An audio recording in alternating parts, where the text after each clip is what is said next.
good evening or good morning or good afternoon, whichever time zone you happen to be in. And I'm George, and my job or my task this evening, my pleasure is to give a small introduction to Julian, who is going to tell us about integrating yourself and his amazing summer journey across the Pyrenees.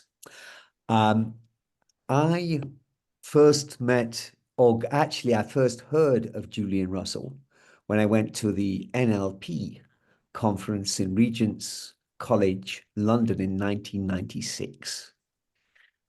And a person at the reception, Joe Hogg, said to me, "Oh, you don't know Julian Russell? You've never been to Julian Russell's workshop? Oh, you need to go. It's an experience." And she spoke with so much enthusiasm that I turned up to the workshop. And there, what struck me about Julian was his authenticity, and the fact he spoke from the heart, his humbleness and respectful attitude to the participants. So he impressed me because of his interest in people. So he drew attention during that workshop. I remember the subject. I don't remember the name of the exercise, but he was talking about something to do with business coaching. And he drew attention to the fact as to making good use of our time, of our precious lives, and pointed out that according to studies, we did an exercise, which I will not go into because I don't remember, but I think that encapsulates what Julian wishes for us all and for humanity, is we actually use the precious opportunity we have in our respective lives to do something for ourselves and for the world and for others. I would like to encourage us, please, when we are listening this evening to Julian, to think in terms of we're in the generative citizen community and what that means, not just for ourselves, but what does it mean to be a generative citizen, yes, in today's world and across the world, in where we are and where we're going to be. So Julian is avant-gardist, sometimes shocking.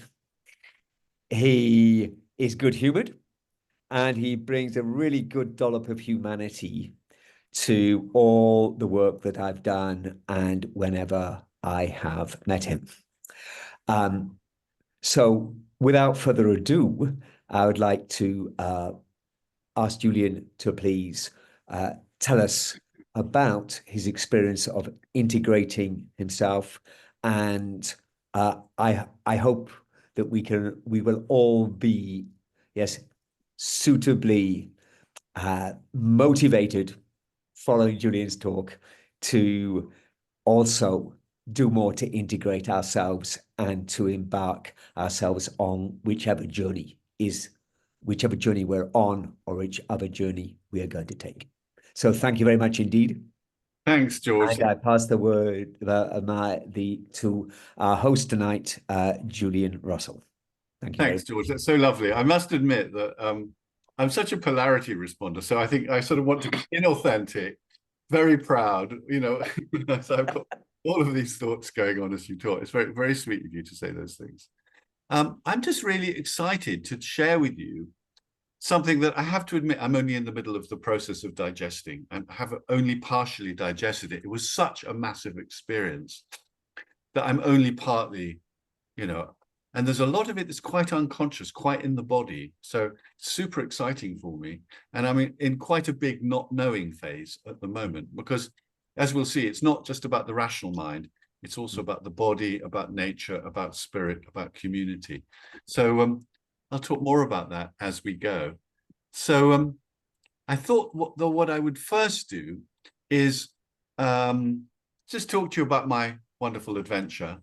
And well, actually, first I'm going to give you a model, a way of thinking about my wonderful adventure. And then I'm going to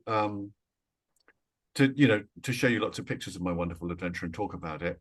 And then after that, we can take some questions, and then we can do a guided meditation, and then a small exercise in groups of 4 or 5.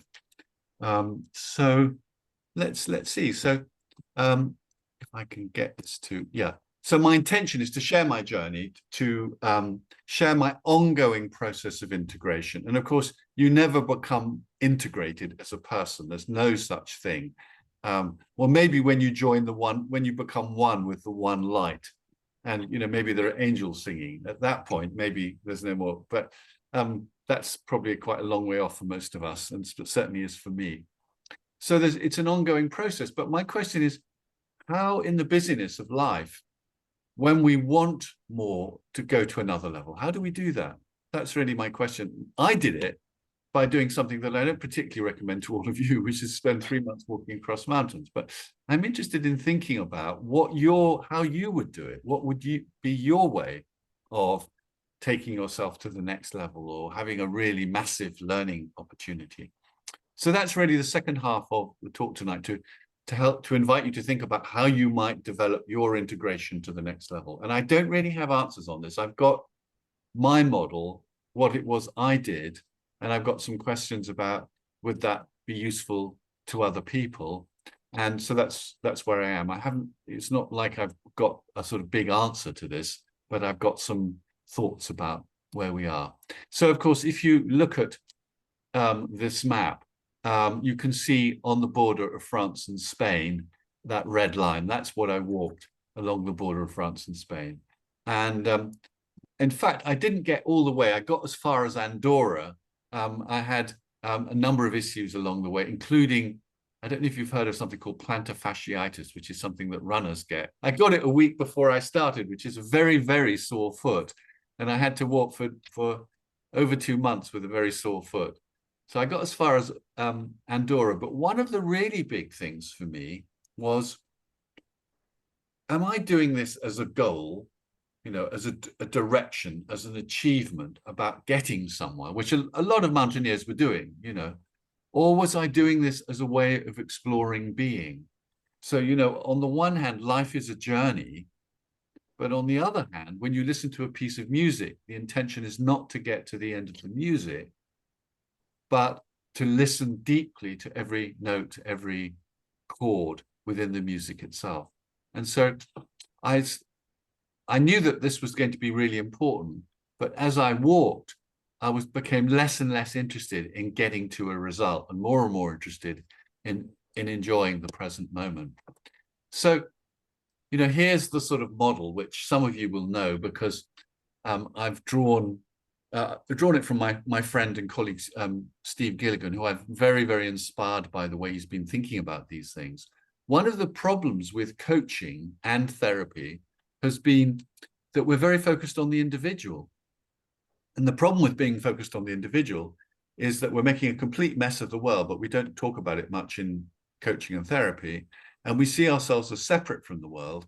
And there's quite a lot of, I want to be the best I can be so I can be better than my peer group, earn more money than other people, and be more successful and more famous. That sort of consumer, goal-orientated, ambitious orientation is a part of the problem that we're in such a mess at the moment. And so to actually broaden out the feeling of the work of coaching and therapy to in a broader way is a really important idea for this time. So you can see I've called it the secondary mind, the left hemisphere of the brain, which is logical, which is linear, which makes maps. It's fantastic at making maps. It's fantastic at making schedules. It's fantastic at strategic planning. It's fantastic at naming things. But actually, the primary mind is the body mind, the body nature, right hemisphere. And of course, some of you will know that book, The Master and the Emissary, by McGilchrist, which where he really reviews a lot of research to make this proposition, a lot of neuroscience research to say that the first mind is the right hemisphere and the body, and that engages directly with the world and senses the world. The left hemisphere, your logical mind, only gets its information from the right hemisphere in the body. The left hemisphere does not engage directly with the world. So the book's called The Master and the Emissary because the master is the right hemisphere, and the emissary, the note taker, the administrator, the planner is the left hemisphere. Yet the left hemisphere has managed to do a coup d'etat and has taken over and is now, king of everything around the world. And one of the wonderful things about his book, The Master and the Emissary, is that the first half of the book is the neuroscience, and the second half of the book, he looks at the culture down the ages and how it orientates more and more towards the left hemisphere. So this is the most revolutionary idea of our time. And as we'll see during this talk, it's absolutely critical to the survival of not to the survival of the planet, to the survival of humans and many of the species we know on the planet. One of the things I discovered in the Pyrenees is that nature will be fine. It may just kill us all off and kill off a lot of species, have a mass extinction, but nature will continue, and it will just, have another experiment in intelligent life and try to do it better next time. So here is something super interesting and important. So that's the first really a massive principle, which is that your body mind is really the wise, is the you that senses the world, that sort of has the wisdom, whereas the map maker, the strategic mind, the planner, does have its own wisdom, but it's really there in service of the right hemisphere and the body. But here is something just as powerful, a second principle, which is just as powerful, which is that you can see that I've called the top box primary mind, body, nature. The body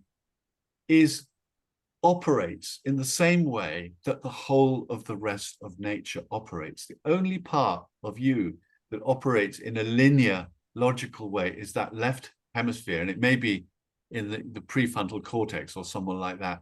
You are nature. I am nature. Most of me is nature. And that division we have between ourselves and nature is a product of the left hemisphere. It's not truth in any way.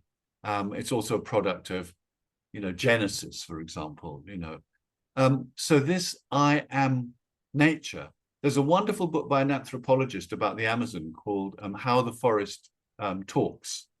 And when you open the book, you realize that when he describes the forest, he's including the people in the forest. We are a part of our environments. We are a part of the systems in which we live.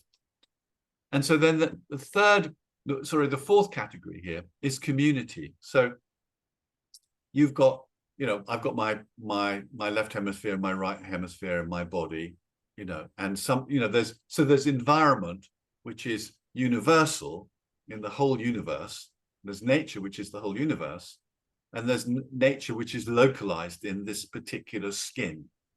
And then there are lots of us running around sensing the localized nature, if you like. And that's what we call community, the community of mind, the community of the earth. Now, if I say, I am an individual, I am nature, I am the world community, and we'll come to it later, I am spirit. That's so powerful. I am the world community. There's so little difference at a DNA level between me and everyone else. So all those massive conflicts that we see in the world at this time, if we could only step back and say we're all just the same, we're all just pretty much the same, very, very little difference between us. And that would be really helpful.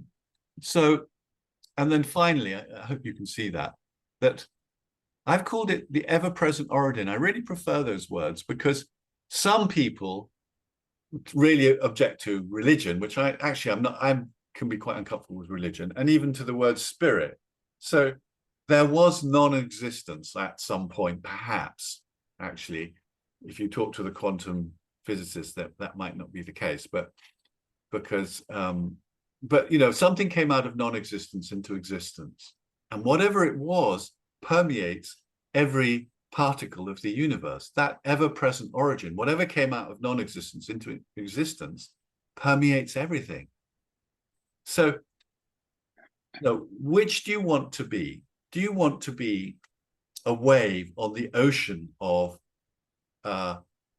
existence that rises for a while, froths a little, and falls back into the ocean, dies back into the ocean? Or do you want to be the ocean, which is, you know, which was here before you were born and after you die? You know, who do you want to be the ocean that lasts forever? And really sensing into that through spiritual practices of all the different traditions.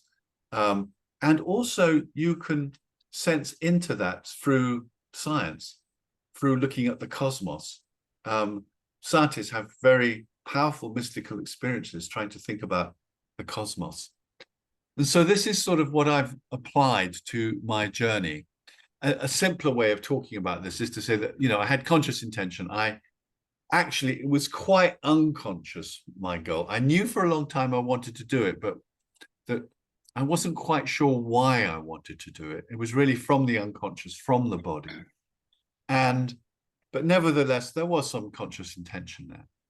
And then, of course, this magnificent journey in nature. One of the things that was really important was I knew I wanted to breathe into parts of my body I don't normally breathe into. And in fact, I spent the whole trip doing breathing practices as I walked, breathing into my solar plexus, breathing into wounded places in myself. And of course, the other dimension of nature, of course, is these vast landscapes and high mountains that I was in. I was above 2,000 meters, which is, I think, 7,000 feet, and quite often above 3,000 meters, which is close to 10,000 feet, for most of that 3 months, or a lot of that 3 months. And then just to briefly talk about community before we do it, actually the most significant community was actually the people who supported me in doing it. There was a group of people back in the UK who took my phone and handled my email. And I even had some, what are they called now? Powers of attorney, in case I fell off a mountain and came back unconscious in a stretcher, so that people could take care of my affairs. But also there were people I met on the mountain. I will talk about that as we go forward. So does anybody want to interrupt with a question, or shall I just keep going?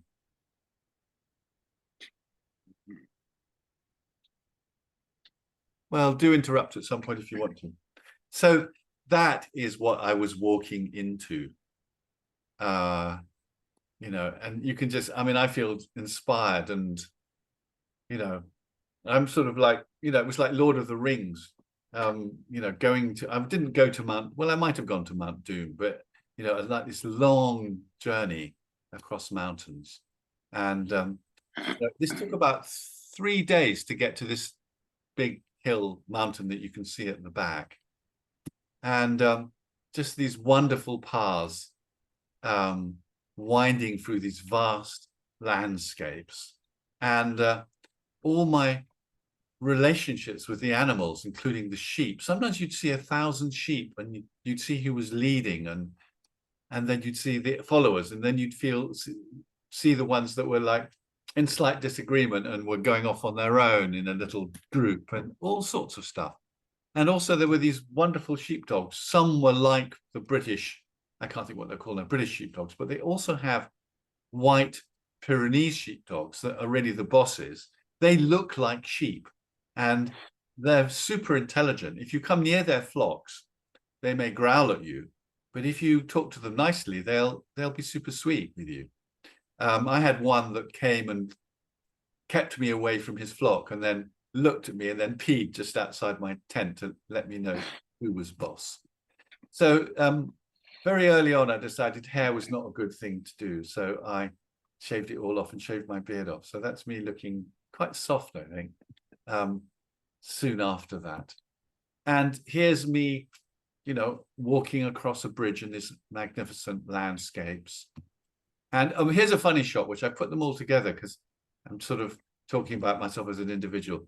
I don't know if you remember the Levi's movie when a guy goes into a laundrette and sits in his shorts and puts everything in the washing machine. Well, if I was 20, I might have done that. Instead, out of a sense of decorum, I put my anorak on, but underneath my anorak, all I'm wearing is my shorts. And so it's sort of really sort of primal experience. There were only things that I needed to think about every day, which was, do I have enough water? Have I got enough food to get me to the next food drop? Where am I going to camp tonight? Some mountains were really, you couldn't really, hard to camp on, or too high, or too wet, or too windy. And am I safe? Those are the only 4 things that were in my existence. Now let's just see, it's not going down, but it probably will. Great, so you can see my lovely, gorgeous tent and these wonderful paths that I walked along. Some were in the lower hills, like this one, just walking through beautiful landscapes, and, you know, tracks and woods. And today I actually bought a diffuser and I put pine into it because actually most of what I went through was beech, but there was also pine forest as well. And just the smell of it. I'm sure you know that in Japan, they have forest bathing sponsored by the government, with forest bathing centers that are a part of the national health system, and immunologists write about the benefits of it. And so I was doing a lot of forest bathing. So the paths changed. Many of the paths were not marked, so I was having to use GPS on my phone. You can load the maps onto your phone and do GPS on your phone. Very, very romantic, very beautiful. But often I was walking up, 1,000 meters a day, over 3,000 feet, with a 15-kilo rucksack. So it was really hard, and I was just breathing into my body, breathing into my body. Actually, I was talking to my Buddhas, and from them breathing into my body. I'm not expecting or wanting anyone to be a Buddhist, but somehow, how do you allow your spiritual connections to come down into your body? And the wonderful thing about a walking journey is, of course, I was breathing a lot. There was massive breathing going on. So, and sometimes, you know, it was very remote. I may not have seen people for days. And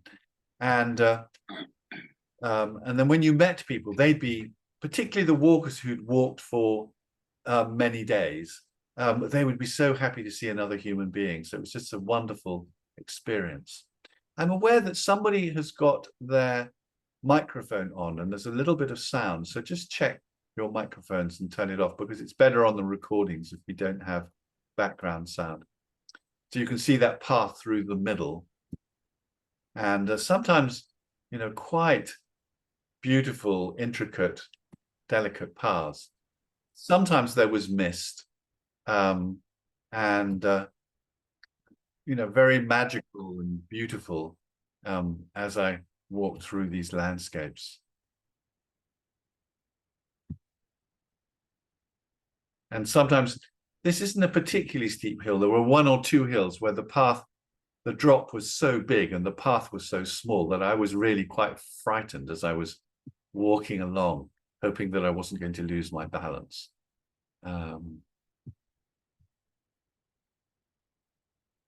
So the route is called the Haute route in the Pyrenees, and it's unmarked, and it goes along the border as high as it possibly can. But although there are ways that you can sometimes avoid the most difficult patches if there are storms or if there's too much snow. Oh, that's the same picture as previously.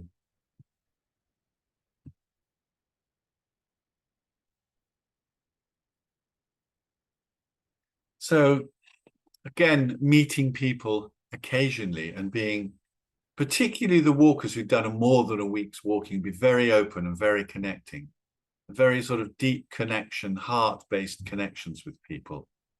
But quite difficult as well, because very often you'd be going in different directions. So when I was walking on my own, I felt very at peace and just enjoying my solitude, really enjoying my solitude. But then if I met someone, particularly if there was a strong connection, I could then really feel my loneliness or feel my neediness, my need for connection. So I had to do quite a lot of processing of that. Beautiful flowers. I could have turned that photograph around. I don't know why it's not turned around. And these paths, sky, up mountains, across that bridges. Sometimes the park authorities would put bridges in. Sometimes you'd have to wade across. And then high up in the with these amazing views of, I was walking straight through that landscape, over that ridge that you can see straight ahead down into the valley. And then you go down 1,000 meters into the valley, and then you have to climb back up the other side again.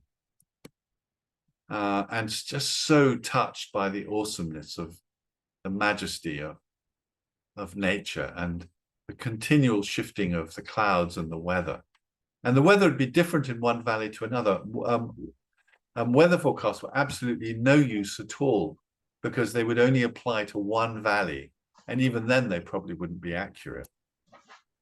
And then just finding wonderful places to sleep in front of beautiful lakes. You can see I put myself quite close to the cliff edge, sort of intentional.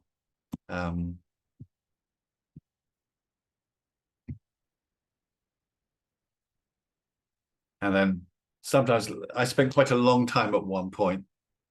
I had, because of my foot injury, and I had to take 10 days out. And then I just sat by a river on a rock, and I meditated on the river like this.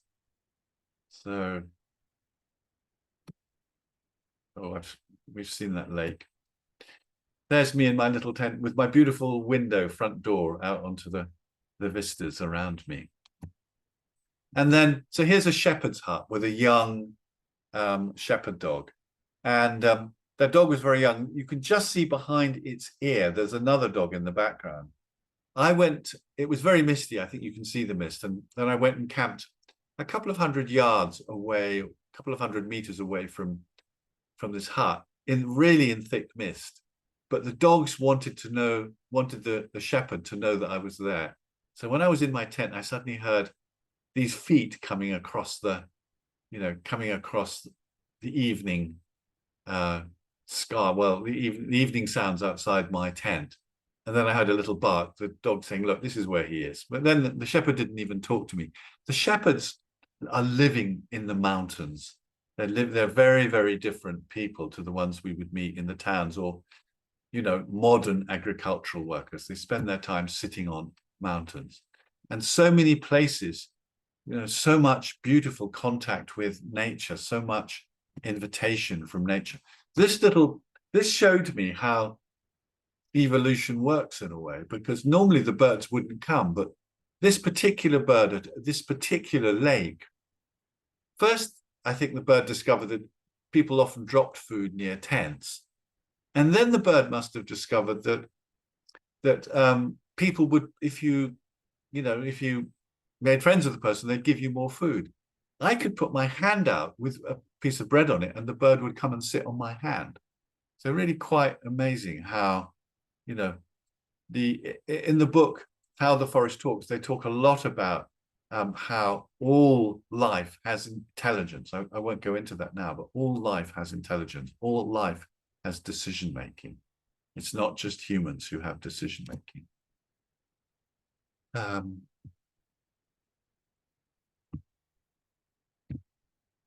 One day I lay down in a wood to have a snooze, and when I woke up, a siesta, and when I woke up, this is what I saw. And look, you can see the butterfly near the front and a bumblebee near the back. And then, some of these, it's very, very romantic in the mist. It can be super romantic. And also quite difficult to walk. There were one or two quite scary experiences. One when I was going up a very steep ridge, doing pretty well using my GPS to keep me on track, but really not being able to see anything. But when I got to the top, a massive storm came up and I had to spend 6 hours descending down into the mountain. And I did think I might get hypothermia. And then I realized that my brilliant tent, I could put it up even on quite a steep slope and just get inside and wait until the storm had finished. And then that's not actually me, but it could be me. That's a picture I took of other people. So really, you can see how, you know, I had an intention and I was really breathing into my body and really breathing. There's in my solar plexus is a sort of wounded place that is definitely before 3 years old and is probably in, you know, in the womb. And actually I've been doing work with a practitioner on stuff that happens in the womb. Some of the very, very early life stuff happens before you're even born. You know, the polyvagal nerve and co-regulation start at the very early stages of the development of the fetus, and the fetus and the mother are co-regulating, hopefully, unless there are problems with the mother or the fetus. So really breathing into a place in my solar plexus, breathing and really paying attention. And of course, all that walking and, you know, the hardship of carrying a rucksack, but also the feeling of bliss of walking up a mountain and putting my tent up by a lake and having a siesta in a tent and then getting up in the late afternoon in these incredible, beautiful landscapes where I felt very, very small. Massive streams that were massive torrents. I didn't show any pictures here. Perhaps I could have showed more. Going across ice fields sometimes, really bits of mountains that even in summer still had ice on them. I didn't walk across any glaciers, although there were glaciers. And when you look at the glaciers now and the glaciers 20 years ago, you realize that the glaciers are all melting. And then my interactions with people, when I was very, very present with myself, I was really flowing with myself. I would meet people and have wonderful interactions with them. One example was when my foot was so painful on a campsite, I met a physiotherapist from Italy who started giving me a session outside the cafe in the campsite. And then within half an hour, half the walkers had appeared for work on their feet. And she was the one who basically said, you just got to stop walking. It was sort of miraculous. And then someone else said, I'll take you into the nearest town. So I spent a bit of time in the nearest town and then went back to a campsite, which was, you know, one of the campsites, you know, was on a river. So quite a nice place to stay and not a sort of really much of a car camping site. So the community was a little bit few and far between, but one of the big things I got from my trip was how I value my friendships and how I want to pay more attention to the people I love in my life, and that this is super important for me. So I do want to go into wilderness, but really to pay attention to the people I love in my life. So let me just take some questions. Any questions before we do a guided meditation? Any questions? We could unspotlight me, or I can actually change my view if you want to leave me spotlighted. Any questions about my trip? Or I think one thing I want to say is I'm not expecting any of you to go on a walk across mountains for 3 months. I'm not thinking that. The question is, what if you took something that you love and went deeper? That is really my thought about it all. And yeah, Claire, go ahead. You can just unmute and speak. So lovely hearing about that adventure, Julian. I know you said you got into a flow with yourself, but in the beginning, did it feel, you know, did you feel lonely or miss people, or were you in flow from the beginning when you started out? To start with, there was so much adrenaline because I knew that I wasn't particularly fit. And And I knew, so, but I had enough sort of adrenaline and drive. I remember walking up the first very steep hill super early on, and it was like, it was, if you'd made a film of me, you could have been walking up Everest. I was like taking 10 feet and then having to stop and breathe for 5 minutes, and then taking another 10 feet. It was really hard, but I had the sort of the drive, I knew it was going to be hard. And so when I got up that first very, very steep hill, I felt quite elated, because I'd done it, I knew I could do it. So I didn't feel lonely to start with. It was much later on. It was for me, it's sort of, I've got such an abandonment wound from my childhood. And then I'd meet some, really lovely, open-hearted person. And then I'd just say, oh, yeah, this is what I want. And then we'd be walking off in different directions. So that was the hardest part, actually. Lovely. Yeah. Thank you. Very, very interesting. Someone Mine is horse riding. I'm going to go deep into go do more horse riding for me. Horse riding would be brilliant. I mean, because because that is physical. It has breath. It has nature. It has the relationship with you and the horse. I mean, horses Connection with the animals. Yeah, it's beautiful. Creatures. Thank you. Great. Vaish, you had a question, didn't you? Yes. Hi, guys. Julian, I just wondered, can you guys hear me? Because my volume is not going up. I can see you. Yeah. I just want to say I love what you did, and that's my dream. And I'm actually pushing my trip to Europe for about 6 months to kind of do something similar to what you've been doing.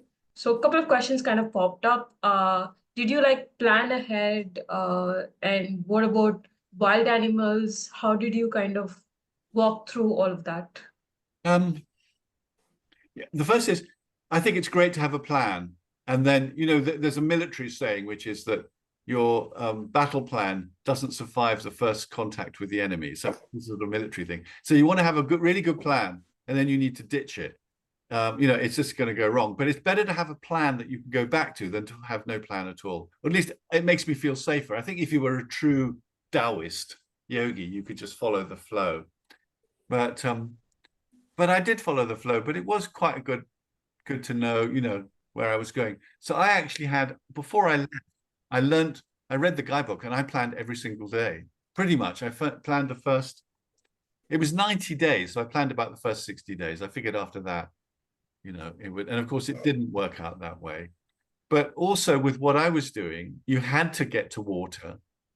And in fact, water wasn't too difficult because I was carrying chemical pills if I couldn't get to clean water. And you had to get to food. That was, that was sometimes sometimes I had to eat cheese and baguette and muesli for 3 days in a row, so that planning is good. And in terms of wild animals, I'm not really worried about wild animals. I don't think there are any wolves up there. Most of the wild animals, they'll stay away from you. It's only if you're a bit, there are these cows in the Pyrenees, which are like these, they stay outdoors all year round, and they're quite aggressive. But you just go around the herd. You learn to be careful about it. Just like with the sheepdogs, you talk nicely. If you get aggressive with the sheepdog and start waving your arms, the dog may think you want to fight. But if you just, hey, how are you today? And it's so nice to meet you. One of these sheepdogs, I was sitting in my tent by a stream, and a herd of sheep came to the river and wanted to cross where I was, because I inadvertently camped at their crossing point. And suddenly, I thought a sheep jumped out of the flock and landed in the middle of the river. And actually, it was one of these big, white, fluffy sheepdogs that, for English people, it's a bit like a Dulux, big, fluffy dog. And it stood there looking at me, but it didn't growl or anything. And then I was just saying, hey, nice to meet you. How are you? And just using a good tone of voice. You can do that with all the animals, by the way. And, there are some animals which don't stare them in the eye because that's a hostile thing. So you can, with cows, you just don't stare them in the eye. But this dog, and then it gave me the most sweet look. I put my hand out. I said, come and lick my hand. He said, and it gave me this look, which I interpreted as, really sorry, I'd love to lick your hand and be straight, but I'm working right now. This dog had a professional ethic. So yeah. And I was hitchhiking as well. I mean, it's, you know, so people, Okay. it felt very safe to me, but I am a man and I'm an older man. So, you know, it's safer for me than it might be for a woman, for example. I think Georgianne was next. Thank you, Vice. Yes, Julian, it's great to see you and looking so sort of twinkly. I mean, you know, you obviously really, really got a lot out of it. Yeah, I was wondering, were there any really times you felt really in danger? I know that you'd arranged all these sort of helicopter rescues and the power of attorney, but maybe because you were so prepared. I don't know. No, I mean, I think I mentioned the time when when I was on the top of this mountain in a storm, it was so strong that I was being blown off. And it took me 8 hours to get to a safe place. And there was how did you feel then? Exhausted. But scared? Yeah, a little scared. But I've done rock climbing in the past. One of the things that you've learned from rock climbing is that if you get scared, you increase. You've had it.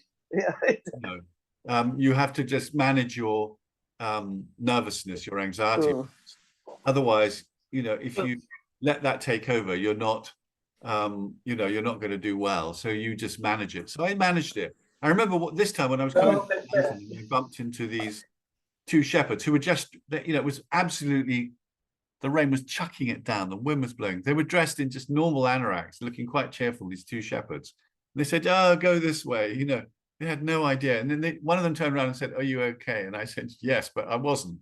But I was just being, I don't know, independent. I don't know what they would have done.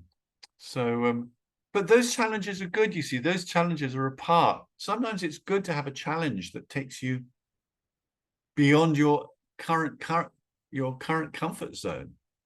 It's like, I wasn't one of these people who wanted to walk the whole 45. There were some young men who wanted to walk the whole 45 days in 20 days, just do this sort of crazy thing. But so I didn't want to do that, but it is great to sometimes pick something that scares you, that is a bit of a challenge, where you have to have, from generative coaching, generative change, access your resources to support you. My spiritual practice is at its best when I'm really challenged. So when I'm really having difficulty, that's when my spiritual practice is at its best. So, I invite you to find something that challenges you a bit. What would be a stretch? Like someone who books a gallery for an art exhibition before they've done any paintings. That was quite a good strategy, actually. I'm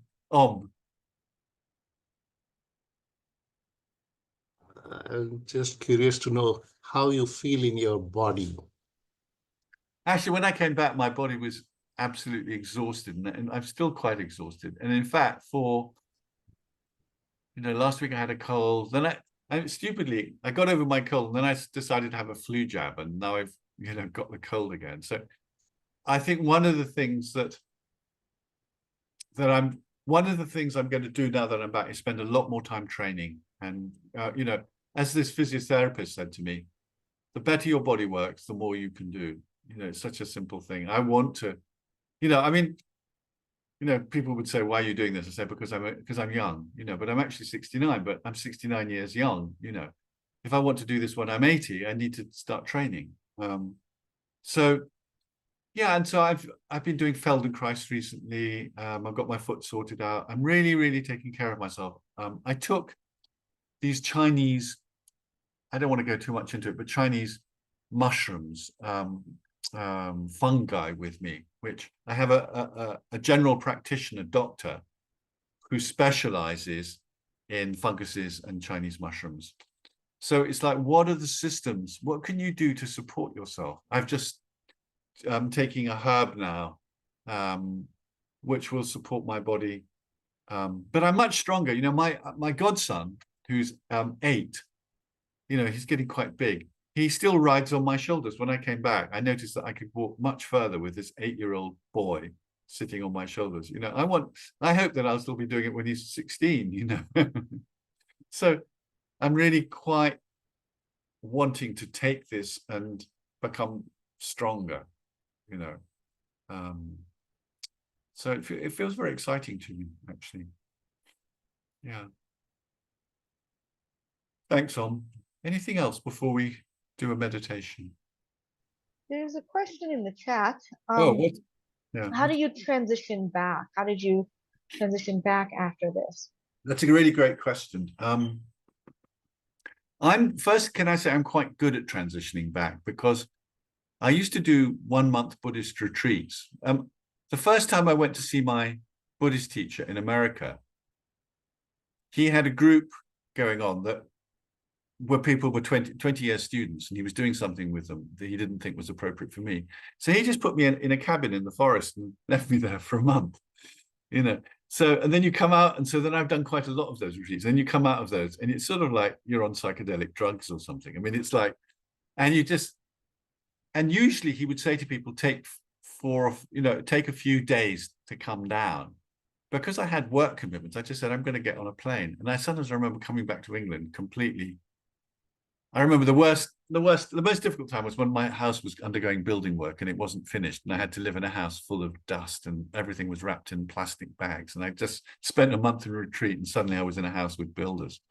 But my sort of recommendation is be kind and give yourself some integration time.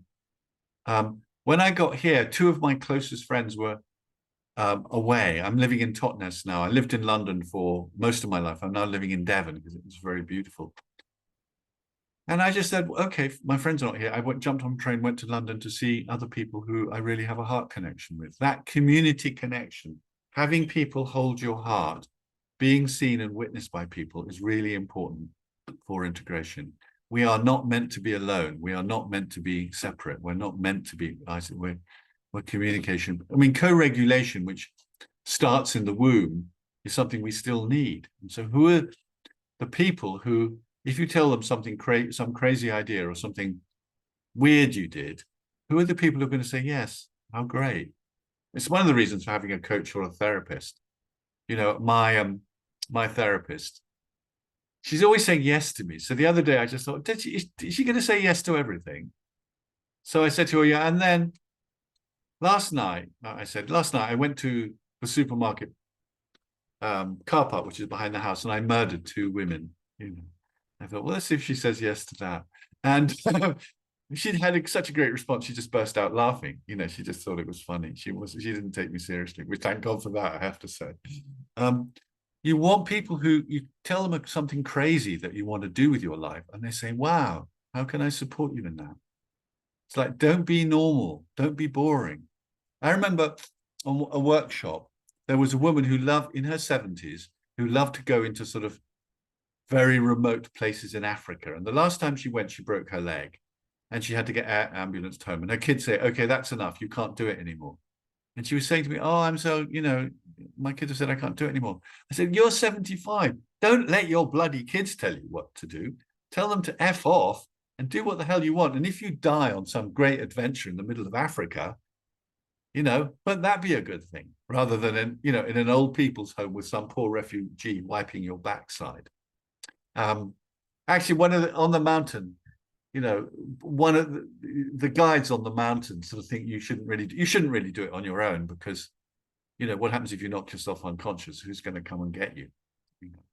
And so this guide with a whole group of people they were guiding said, you know, you shouldn't be doing this on your own. And I said that to her. I said, look, which is better, to die in an old people's home of dementia or to die on a mountain? And the whole group of people that she was with said, to die on a mountain. And then she just had to laugh, you know. So I can't remember quite what was the question. Who asked the question? It was from the chat, wasn't it? Yes, from the chat. Just what was your transitioning to come back? So the transition to really take time. I really made sure I had 4, you know, after 3 months, 4 days without having to work. And even then, I'm still in the process of integrating, and I'm taking it quite easy. I'm not getting involved in too many commitments. There's a massive identity change going on.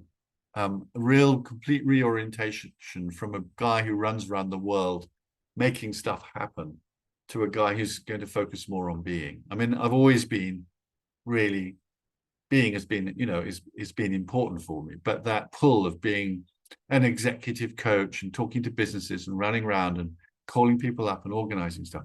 I really want less of that. I want, you know, I just want to spend more time in presence.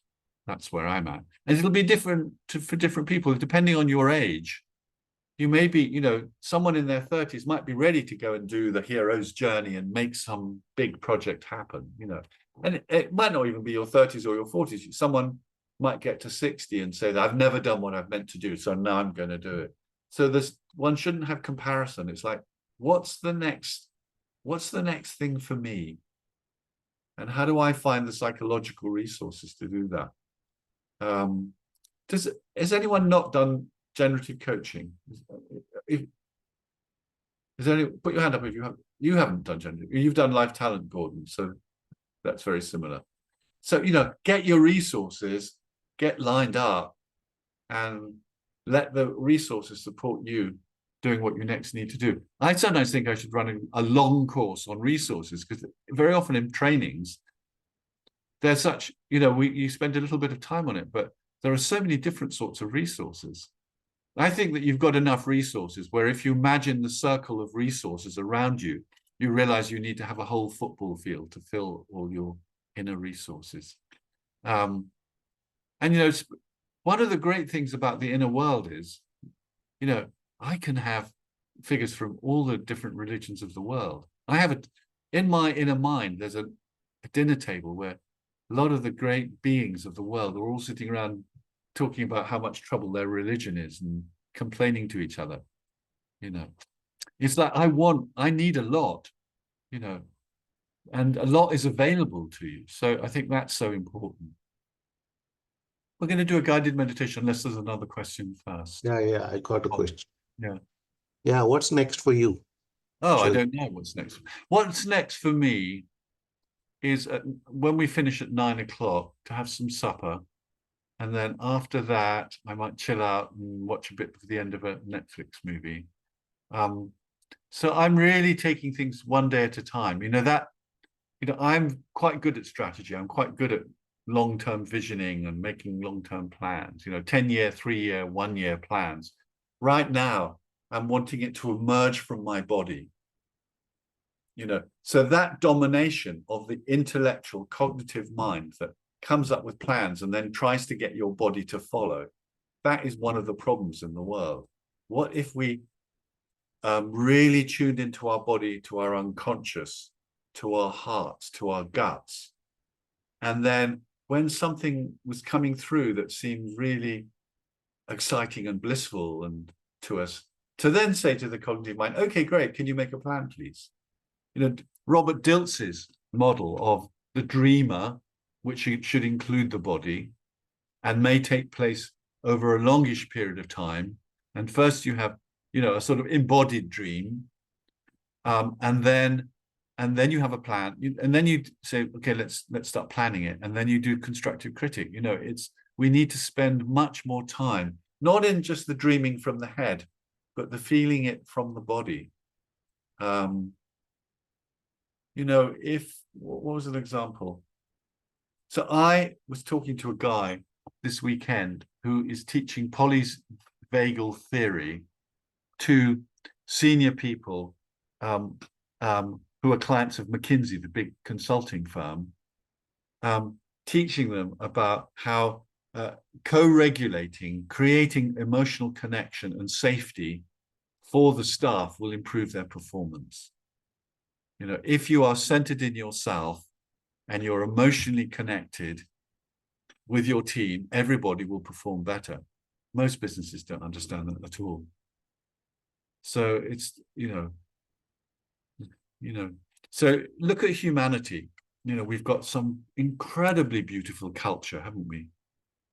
Music, dance, books, literature, art, incredible. And we've got incredible science as well. You know, I'm so glad I live in an era where there's anesthetic and dentistry, rather than tying my tooth to a string and then slamming the door. So I'm really grateful for those things. But what a mess. You know, when Gandhi came, someone said, what do you think, Mr. Gandhi, of Western civilization? He said, I think it's a very good idea. You know, it's sort of like Western civilization is really, I mean, all civilization is really messed up. And I think one of the reasons other civilizations are messed up is because they've copied Western civilization, because we've taught them capitalism and we've persuaded them that buying things and owning a lot of stuff is a good idea. Whereas actually owning a lot of stuff doesn't make you happy. You know, you need enough to eat, you need housing, you need warmth, you need clothes, you need some disposable income for things that you like. You know, all of that is really helpful, but you don't need a lot of stuff. But in the West, because we managed to offer our capitalist model to the rest of the world, everybody else has picked up all our bad habits. It's really a sad thing. So, and the question is, you know, you just have to ask yourself the question, you know, are there unlimited resources on the planet? No. You know, when the global temperature goes 4 degrees above pre-industrial levels, which is quite likely, it's going to completely change the world that we know, and it's going to be massively horrific. We don't know how good we've got it, but we keep blundering on. But that's a different story. It's not the story of today. So the place that we can get the transformation is in ourselves. I mean, I am politically active. I'm an environmental active. I'm also active around social justice. So it's not that those things are not good. You know, I'll stop in a minute because I'm going on too long, but I have, you know, a lot of different ancestors from different parts. I've got the English, you know, upper class. I've got the military class, but I've also got Jewish and ethnic German. And, you know, I wondered for a long time, what were my ethnic German ancestors doing? And one of the decisions I made was, I will not be a bystander. You know, I will not be a bystander on the tube if I see someone sexually harassed. I will not be a bystander around social injustice. I will not be a bystander around environmental issues. That's a whole nother talk. So, but where I'm talking about today is the place to come from is from your center, from your heart, from your gut, to really learn to come from there. That's for me the transformation. I don't know what the transformation is that you need, but for me the transformation is really reorientating myself to come from those deeper places. And then I can still do the other stuff, but I do them from a deeper place. So guided meditation. So before the guided meditation, I'm just going to actually just share with you some questions. Where do you want more integration in your life? What do you already love that could take you deeper into yourself? How can you engage your intention, your body, your nature, ever-present origin? And I would change the order. How can you engage spirit and nature and body, and then allow intention to come out of that? So I'm noticing myself sitting in this chair. I'm aware of my breathing. I can feel the support of the chair on my back. Things in my mind are always rushing around and being busy. But the chair is very constant and consistent in the way that it holds my back. Even if I'm in a building that's above ground, somehow my feet connect down to the earth.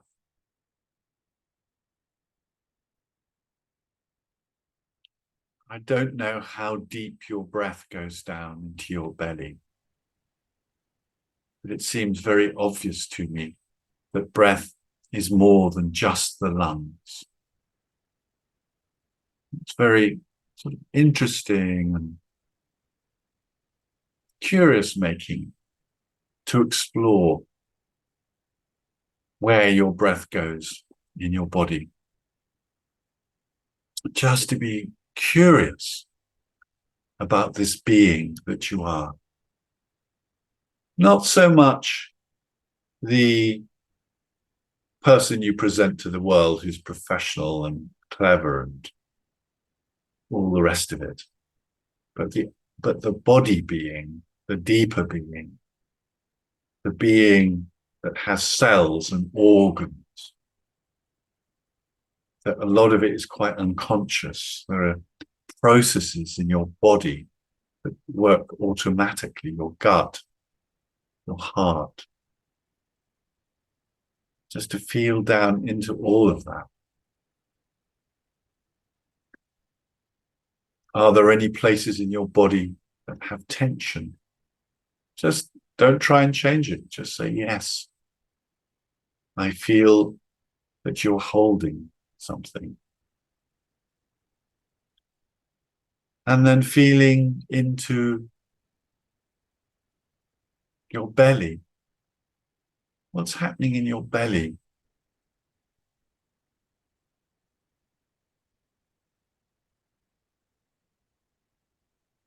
What are the sensations in your heart?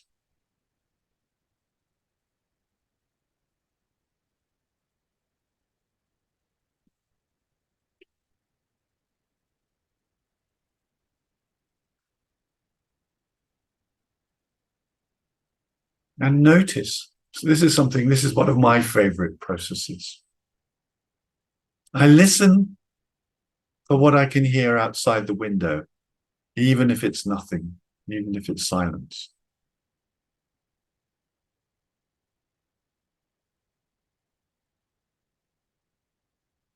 The way I experience it, I'm as big as the furthest thing I can hear. Between me and the furthest thing I can hear, I'm that big. And then I listen into the room. I've got some echo. My laptop is quite noisy. I can hear the sound of my voice.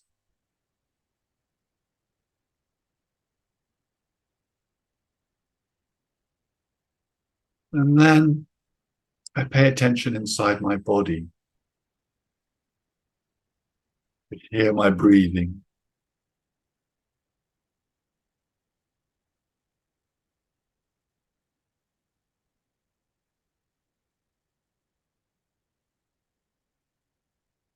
I can hear my heart.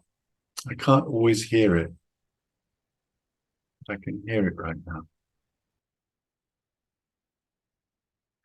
Did you know that people who can listen to their hearts, it's a predictor factor for longevity?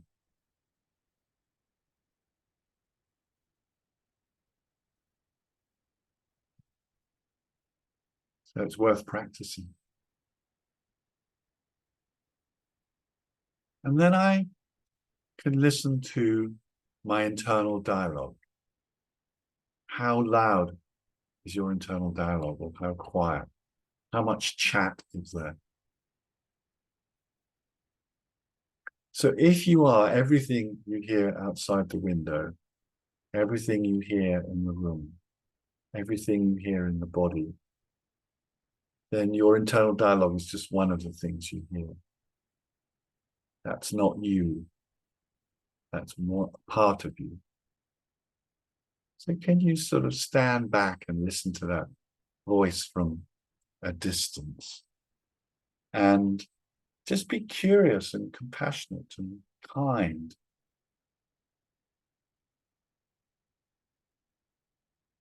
What on earth is he or she talking about right now?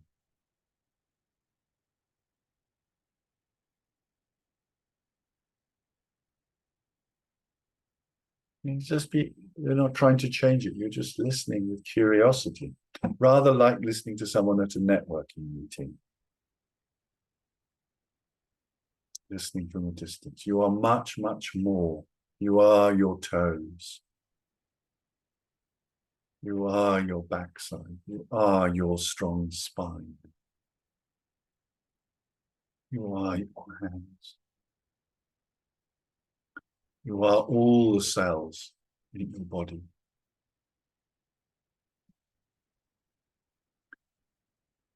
your nature in a local place. Local nature.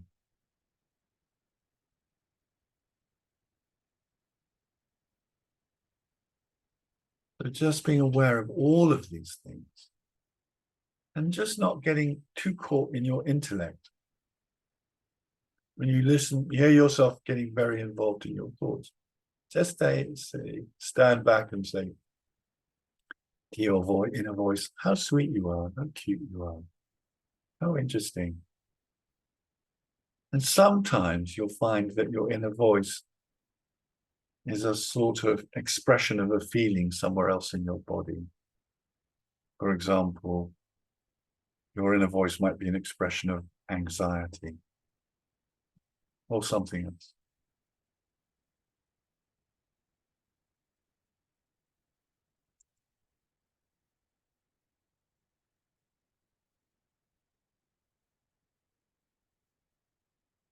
Each of you read a description about integrating yourself, Julian's great adventure. And some of you may just think, oh, I'd like to know what Julian was up to. But maybe there was some interest in integrating yourself and your own great adventure.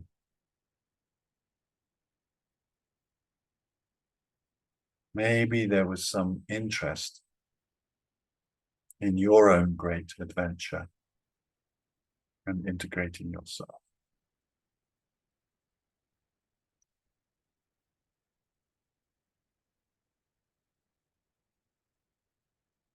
Each of us is unique. When I do life calling work with people, and then you combine that with strengths and resources, there's no one else in the world who's got what you've got. You're the only one.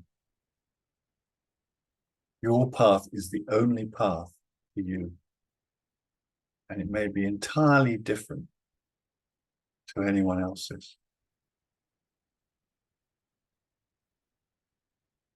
Steve Jobs dropped out of university. And when his parents said, well, what are you going to do? He said, I'm just doing some short courses. And they said, what are those short courses? And he said, computer science and graphics. And in those days, there was no graphics in computer science. He was the person who put the two together. He joined the dots. Sometimes you'll find yourself doing something that nobody else has ever done before. Without knowing whether or not other people will find it interesting in the future. They may or they may not. But you are going on your authentic journey.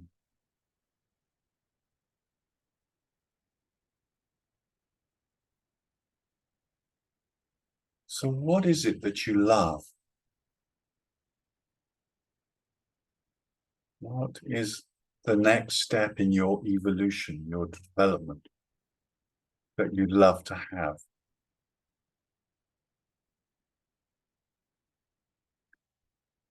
What might be a great adventure for you? It could be something like going to a dance class when you're just not a dancer and being quite scared dancing. It could be something like that, or learning to swim, or going to uni and doing a degree when everybody else is 20, 30, 40, 50 years younger.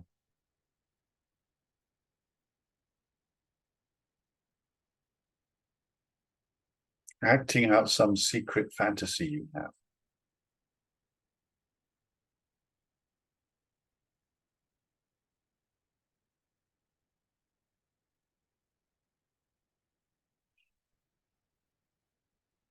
I wonder how,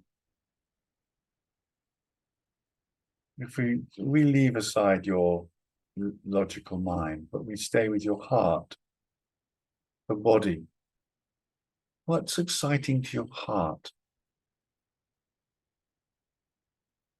What is your heart interested in?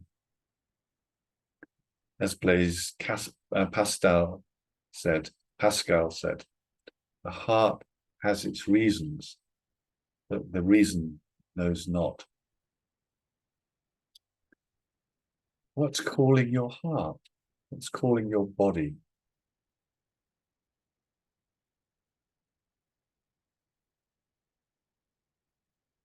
I'll give you an example of something a bit odd I've been doing. I had so little nurturing as a baby that today I was somebody who was just gazing into my eyes like a mother and really exploring healing the baby in me in connection.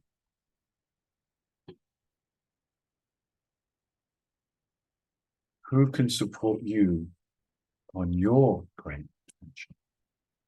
Actually, our lives are great adventures, aren't they? Maybe there's something you decide to learn to draw, or you decide to take your existing drawing and really go after it. Body,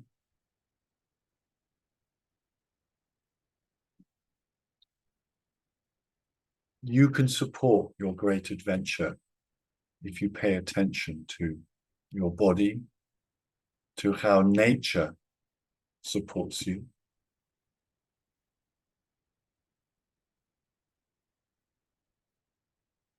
I have a diffuser with pine in it while I'm talking to you. Community, who are those people who see you, who get you, who believe in you, who support you?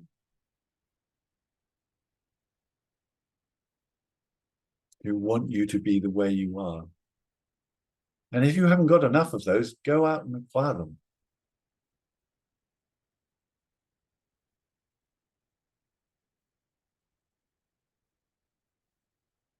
If you haven't got enough of those, make it a great adventure.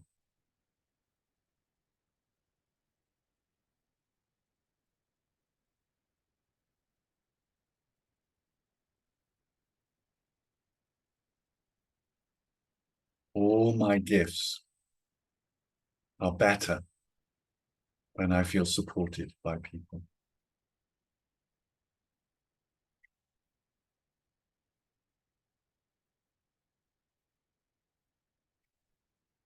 And do you have any, what's your connection? Let me say it a different way.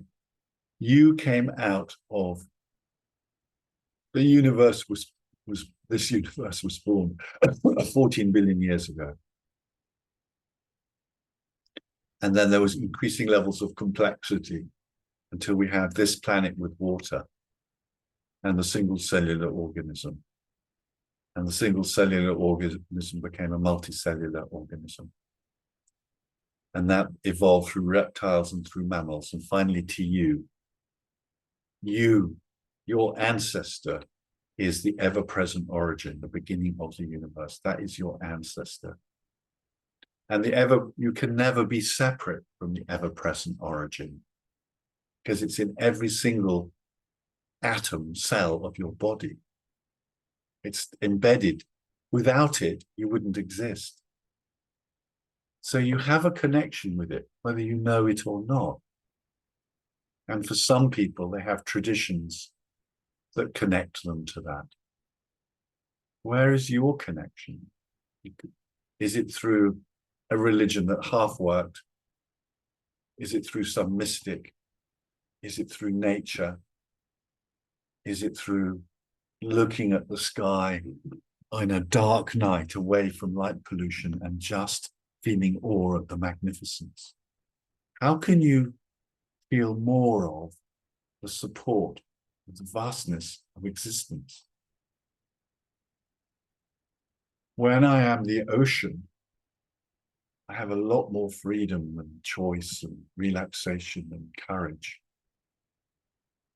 than when I'm just a little guy of 69 who's English, living in Devon. It's much more interesting when I'm the ocean. How can it be for you? How can you do that?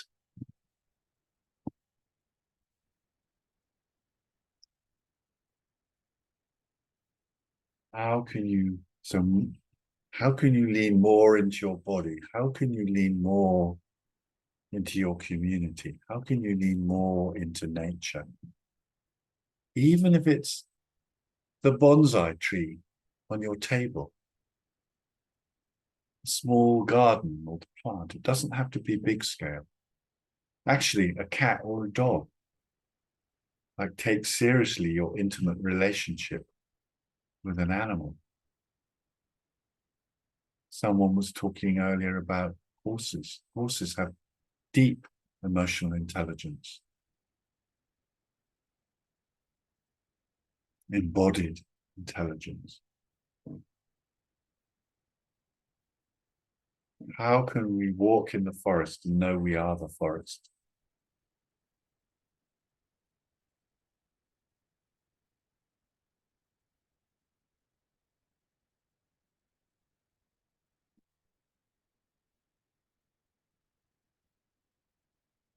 How can you? What's your adventure? What's your next transformation? Actually, what's next for me, someone asked me earlier, is to lean more into my friendships, give more attention to my friends, my loved ones. That's my next adventure. What's your next adventure?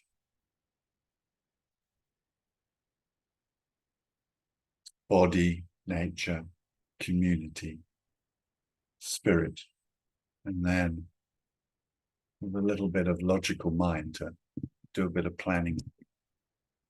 That's the last step in the sequence. And let me tell you that, it's a beautiful process that my friend Steve does.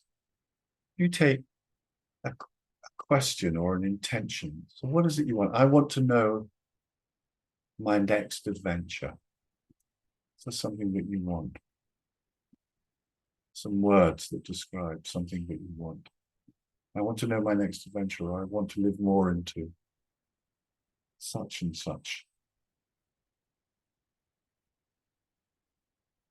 Steve would take it as a seed or a bubble of light, and then just drop it down through the crown of his head into his body. But the really interesting part is then he would say, let me not think about it for a few days and let it just digest in my body, in my heart, in my being, so that it comes from the body, from nature, rather than just from the logical mind.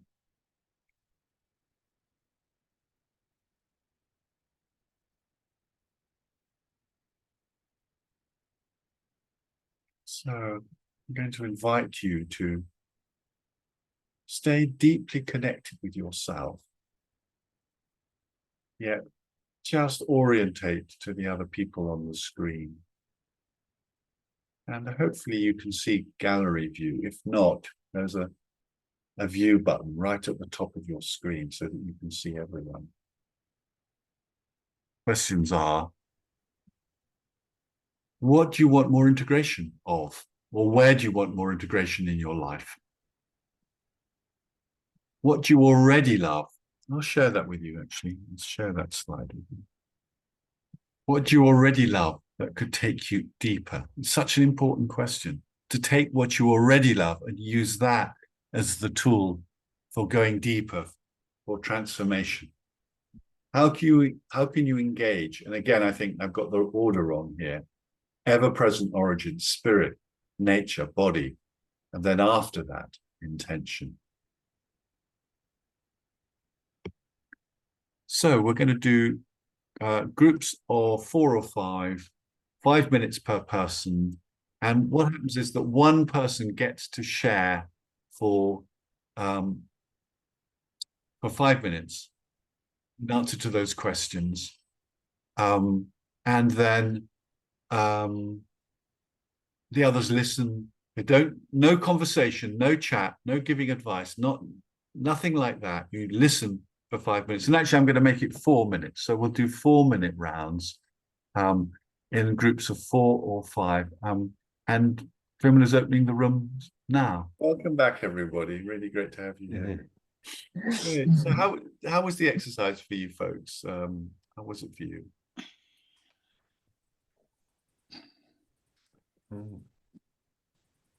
I just shared, Julian, you know, I do meditations a lot, and I have a very busy mind. So even when I am, you know, in different meditations, it still pops up different things. But I have to say, during your meditation, it was very quiet and peaceful in there. So thank you. Nice. Thank you. I have a very busy mind. That's probably why I meditate so much. Yeah. Yeah.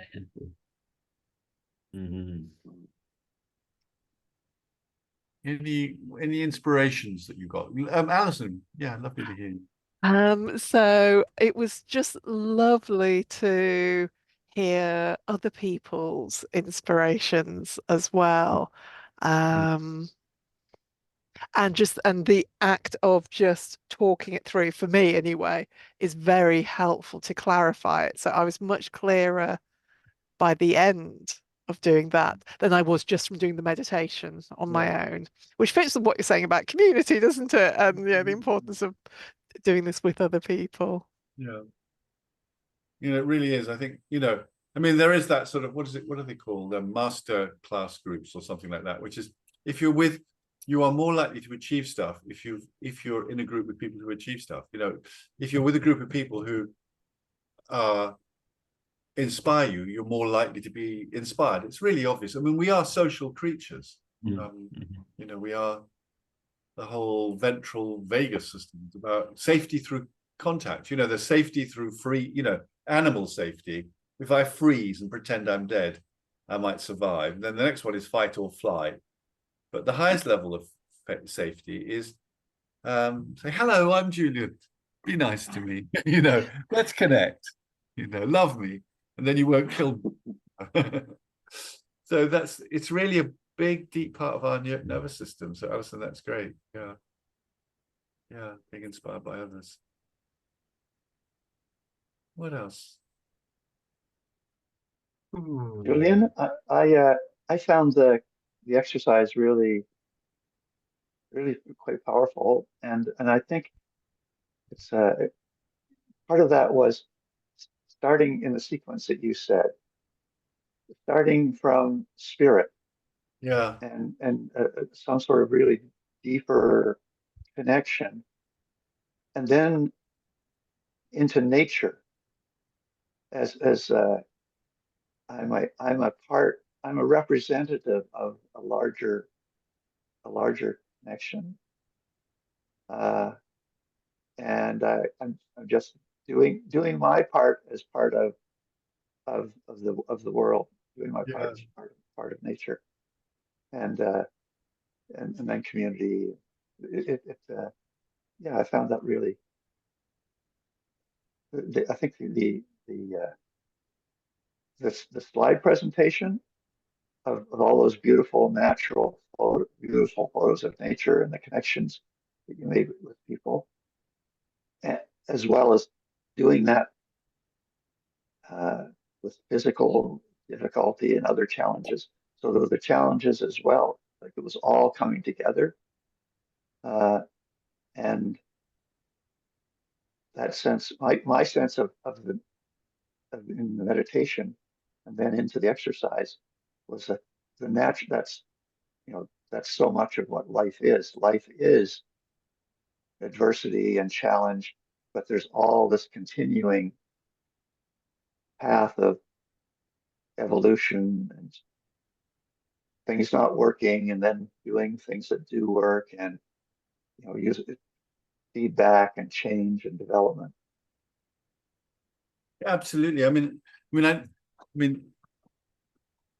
a quote from Winston Churchill. I don't think he's all good. I mean, certainly he's not all good, but there is a good quote from him, which is that success is going from failure to failure without any loss of enthusiasm, which I just think is a great quote. But I think there is a real difference if you get lost in the adversity, if you believe the story of you're unlovable or you're bad or you're this or you're that, if you get lost in the nightmare, then it's not much fun. But if you're able to step back and have awareness of, I'm aware of my fingertips, I'm aware of the sounds out here, I'm aware of the people on the screen, I'm aware of the magnificence, I'm aware of nature, I'm aware of it all. I mean, that's why I think, you know, someone said to me the other day, oh, you know, mindfulness is just being present, you know, but actually mindfulness can take you into Advaita Vedanta, you know, it would take you into being paying attention to awareness itself. What is and once you're paying attention to awareness, then the bad stuff isn't half as bad, because it's just stuff that's arising in awareness. It's hard to describe if you haven't had that, but one can step back enough to say, my story of my life is just a bloody story. I don't have to be addicted or identified in that story. I've got thoughts that, you know, my mother abandoned me, so if you don't respond to my email, I'll feel abandoned by you. You know, it's like, yeah, and is that the only way I can take it? You know, it's like to step back from the stories we have about our lives and say, you know, they're genuine, they come from somewhere, but they're not it all. And then we can be much, much less identified with the suffering. You know, the thing that makes the suffering really bad is what we say to ourselves about the suffering. I believe. I was once practicing mindfulness in a dentist chair. I think he'd probably given me quite a lot of anesthetic. And he was really annoyed with me because I fell asleep. You know, he wanted to make sure I wasn't falling unconscious. It's like quite a good idea to me to fall asleep in the dentist chair, you know. So, yeah. So life has stuff. There will be never a point when, you know, I think it's such an important, there will be never a point you don't suffer. There is no personal development dream where you suddenly become, you know, even, you know, well, I mean, not many of you are Christian, but, you know, even Jesus got stuck on a cross. I mean, everybody suffers. That is a part of the human condition. So how do we come to terms with the fact that we have suffering and we have bliss, and we don't quite know which one's going to happen next? You know, and so, you know, with the suffering, the good news is, you know, it won't last long. You know, and the bad news is they'll come again. And the same is with bliss. The bad news is it won't last long.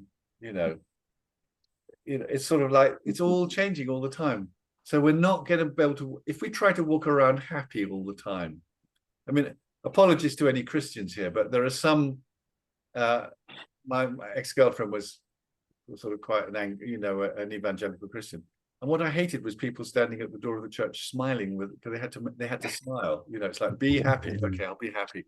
Like sometimes I'm happy, and sometimes I don't mean to be rude about, you know, but it's like sometimes I'm happy, sometimes I'm sad, sometimes I'm wise, sometimes I'm stupid, sometimes I feel shame, sometimes I feel bliss. That is the human condition. If we can just be okay, you know, the Rumi poem about I'm a guest house with all of these emotions coming through, and they come in and they go out. It's just like, but not just to have that as an intellectual idea. That's why I think meditation is so important, to actually have a direct experience that the stuff just moving through. And when you start to get present, things move through more quickly. Feelings move through more quickly when you get really present. Right. Anyway, so I think we're almost on time. So I want to hand over to George and to Vimala. So Julian, and to our the assembled host and guests, thank you very much indeed. My task now, if I would be like that, or my honor, which I would prefer, is to basically close this session and to thank Julian for giving us some of his precious time and sharing with us the message. Sorry, you're going to hear clocks striking.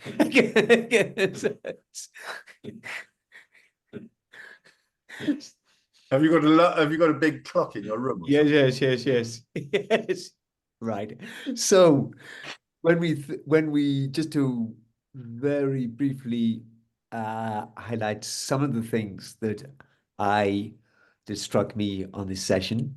We have heard about the master and the emissary. And the Julian used that with the model. And then also how the forest talks. And that includes also the people and the inhabitants of the forest. And do we want, Julian has asked us several questions. So I won't repeat all the questions, but I'll take 3. So one of the questions that he asked us is, do we want to be the frothy wave or the ocean? The frothy And- wave. Sorry? I didn't hear the word frothy, so. You didn't say frothy. I thought you said Fred. Okay. This is please stop interrupting. Okay. So this is okay. So all right. So do we want to be the wave? Yes, or the ocean? Is that better? Excuse me. Then the other question is, so how in the busyness of our lives do we take ourselves to the next level? And then to also consider, please, to what do we need and how to take something, what do we need to take that we love and go deeper and integrate it somatically?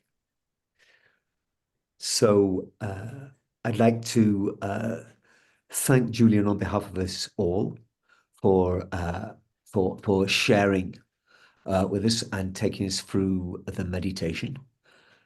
After the very impressive and basically illuminating slideshow, and then for putting us and helping us to start to integrate more somatically what we want to integrate in the exercise that we did in the group. I think I can speak on behalf of us all when we wish Julian a very long life with good health and good fortune. I'm pleased to continue to do whatever you need to do in life, in this life. Thank you very much indeed. And so now there are some further events that I'd like to just share. So Vinmala is just going to share screen with us. You guys see that? Yes. Yep. Yes. So we have the generative and creative mind practice sessions and supervision and practice group, which is run by Mark Chambers on the 28th. And on the 31st of October, we have the beginning of the online generative coaching certification program. And I've done it. It's a wonderful opportunity for you to take your coaching to the next level.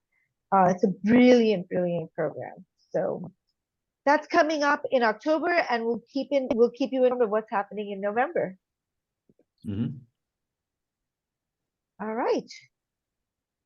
And a great shout out to all of you for joining us this evening, this night, in the middle of the morning for some of us.